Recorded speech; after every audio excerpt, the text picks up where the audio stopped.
हे दोस्तों, कैसे हैं आप। उम्मीद करता हूं आप अच्छे होंगे। मैं हूं विनोद राज। स्वागत है ट्रिकी हिंदी साहित्य चैनल में। दोस्तों, आज हम कक्षा 11 की जो भूगोल है उसके पार्ट 3 को हम पढ़ने वाले हैं। पार्ट 3 के अंतर्गत है पृथ्वी की आंतरिक संरचना। यह एक भौतिक भूगोल है। भौतिक भूगोल में पृथ्वी की आंतरिक संरचना को हम पढ़ने वाले हैं कि पृथ्वी के अंदर क्या क्या पाया जाता है। ठीक है ना। उससे पहले यदि आप मेरे चैनल को सब्सक्राइब नहीं किए हो तो सब्सक्राइब कर दें, बेल आइकन प्रेस करें जिससे आपको आने वाले वीडियो की नोटिफिकेशन मिलते रहे। लाइक करिए, कमेंट्स करिए और इस वीडियो को अपने दोस्तों तक शेयर करें। इसके नेक्स्ट वीडियो में इसके प्रश्नोत्तर की वीडियो आएगी, तो आप उसको वेट करिएगा, जल्दी उसको अपलोड किया जाएगा। ठीक है ना। तो आज हम पढ़ते हैं पृथ्वी की आंतरिक संरचना। पृथ्वी सौरमंडल पृथ्वी का एक मात्र ऐसा ग्रह है जिस पर जीवन विद्यमान है एवं यह अपनी स्थिति के अंतर्गत तीसरा ग्रह है। इससे नीला ग्रह भी कहा जाता है। इसे नीला ग्रह भी कहा जाता है क्योंकि यहाँ पृथ्वी पर 70% जल पाया जाता है। पृथ्वी की आंतरिक संरचना 70% जल पाया जाता है और पृथ्वी की जो आंतरिक संरचना है उसको मुख्य रूप से 3 भागों में बांटा गया है: भूपर्पटी, मैटल, क्रोड। ओके, हम देख लेते हैं इन महत्वपूर्ण तत्वों पर आंतरिक संरचना को। पृथ्वी की आंतरिक संरचना को समझने के लिए हम 2 भागों में वर्गीकृत कर सकते हैं: प्रत्यक्ष स्रोत और अप्रत्यक्ष प्रमाण। तीसरा जो भूकंपी तरंगे, तो भूकंपी तरंगे बाद में, पहले हम प्रत्यक्ष स्रोत। इसके अंतर्गत खनन से प्राप्त प्रमाण और ज्वालामुखी से निकली हुई वस्तुएं सम्मिलित है, जो यह बताती है कि पृथ्वी की आंतरिक संरचना में क्या क्या पाया जाता है। ओके, अप्रत्यक्ष प्रमाण, पृथ्वी के अंदर तापमान, दबाव और घनत्व में अंतर, इसके आधार पर गुरुत्वाकर्षण, इसके आधार पर अंतरिक्ष में मिले उल्कापिंड के आधार पर भूकंप संबंधी क्रियाएं आदि आते हैं। ये अप्रत्यक्ष रूप से हैं, इनको हम पूरी तरह से परीक्षण नहीं किए हैं, फिर भी हम इनके आधार पर लगा सकते हैं कि पृथ्वी के अंदर क्या क्या पाया जाता है। तीसरी जो आती है भूकंपी तरंगे। प्राथमिक तरंगे, द्वितीयक तरंगे भी भूगर्भ को समझने में मदद करती है।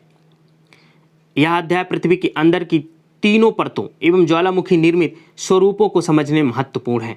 पृथ्वी की त्रिज्या कितनी है? 6370 किलोमीटर।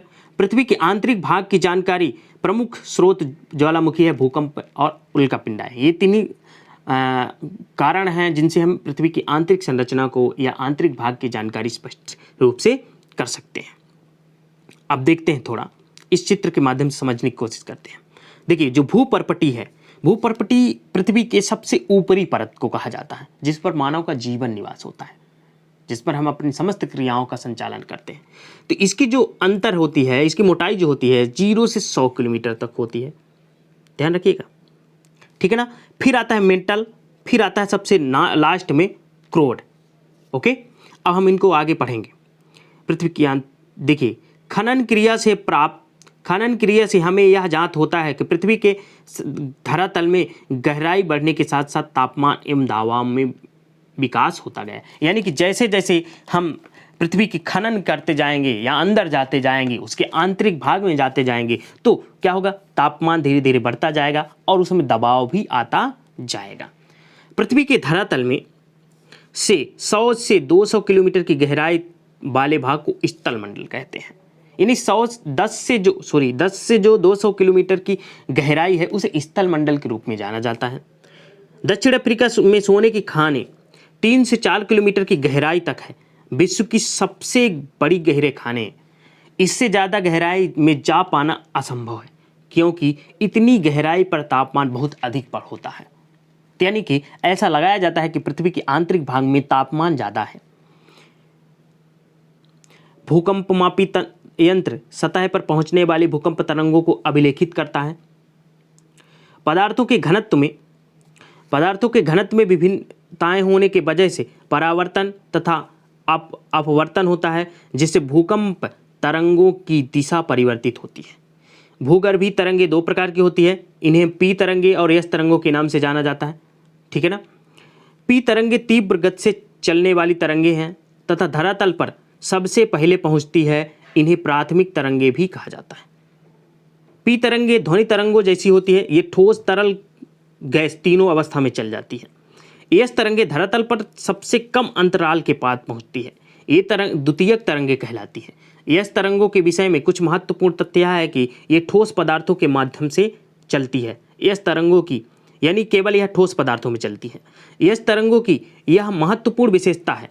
इसी विशेषता ने वैज्ञानिकों को भूगर्भीय संरचना समझने में मदद की। ठीक है ना, ये तरंगे ज़्यादा खतरनाक होती हैं। तो भूकंप तरंगे जो होती हैं, तो पी तरंगे ज़्यादा खतरनाक नहीं होती, तीनों अवस्था में गुजर जाती है, लेकिन यस तरंगे जो होती है वो ज़्यादा खतरनाक है, मानव जीवन के लिए अनुकूल नहीं है। ठीक है ना, और ये ज़्यादा धीमी तो चलती है लेकिन ये ज़्यादा दूर तक चलती है। 11, इसमें नेक्स्ट जो महत्वपूर्ण तथ्य है, भूकंपीय घटनाओं का मापन भूकंपीय तीव्रता के अंतर्गत तथा आघात की तीव्रता के अंतर्गत किया जाता है। भूकंपीय तीव्रता की मापनी रिक्टर स्केल, याद रखिएगा, भूकंप नापने का जो स्केल होता है उसे रिक्टर स्केल कहा जाता है। ओके, मापनी के अनुसार भूकंप की तीव्रता 0 से 10 तक होती है। आघात की तीव्रता गहनता को इटली के भूकंप वैज्ञानिक मार्केली के नाम से जाना जाता है। नेक्स्ट है, भूपर्पटी ठोस पृथ्वी का सबसे ऊपरी भाग है। भूपर्पटी की मोटाई महाद्वीपों और महासागरों के नीचे अलग अलग है। महासागरों में भूपर्प की मोटाई महाद्वीपों की तुलना में कम होती है। ओके, नेक्स्ट है, महासागरों के नीचे भूपर्पटी की औसत मोटाई 5 किलोमीटर जबकि महाद्वीपों के नीचे 30 किलोमीटर तक है। मुख्य पर्वतीय श्रृंखलाओं के क्षेत्र में यह मोटाई और भी अधिक है। ठीक है ना, हिमालय पर्वत श्रेणियों के नीचे भूपर्पटी की मोटाई 70 किलोमीटर। तात्पर्य हुआ कि महासागरों में इसकी मोटाई जो होती है भूपर्पटी की 5 किलोमीटर होती है, जबकि महाद्वीप जहाँ स्थल भाग होता है, महासागर मतलब जहाँ पानी होता है, समुद्र होते हैं, तो जब महाद्वीप है वहाँ पर उसकी मोटाई कितनी होती है 30 किलोमीटर, और जो हिमालयी या पर्वतीय क्षेत्र आ जाए वहाँ पर उसकी मोटाई कितनी होती है 70 किलोमीटर। मैटल भूगर्भ में भूपर्पटी के नीचे का भाग होता है। यह मोहो असायत से शुरू होता है और यह 2900 किलोमीटर की गहराई तक पाया जाता है। ओके, नेक्स्ट जो है, क्रोड भूगर्भ का सबसे निचला भाग होता है। बाह्य कोट तरल अवस्था में तथा आंतरिक कोट ठोस अवस्था में पाया जाता है। क्रोड की गहराई 2900 किलोमीटर से 3678 किलोमीटर तक होती है। तो मतलब सबसे आंतरिक भाग कौन सा होगा, क्रोड हो गया, फिर उसके बाद मेटल, फिर उसके बाद भूपर्पटी। ओके, बेसाल्ट प्रवाह के छोड़कर पृथ्वी पर पाए जाने वाले सभी ज्वालामुखियों में सील्ड ज्वालामुखी सबसे बड़ा है। उदाहरण हवाई द्वीप की ज्वालामुखी, ये प्रमुख। तो ये रहा आज का जो चैप्टर पृथ्वी की आंतरिक संरचना। उम्मीद करता हूँ ये वीडियो आपको अच्छी लगी होगी। यदि वीडियो अच्छी लगी हो तो लाइक करिए, कमेंट्स करिए और वीडियो को अपने दोस्तों तक शेयर करिए। यदि आप चैनल में पहली बार हैं, चैनल को सब्सक्राइब न किए हो तो सब्सक्राइब कर दें, बेल आइकन प्रेस करें जिससे आपको आने वाली वीडियो की नोटिफिकेशन मिलती रहे। मिलते हैं नेक्स्ट वीडियो में, तब तक अपना ख्याल रखिए, स्वस्थ रहिए, धन्यवाद।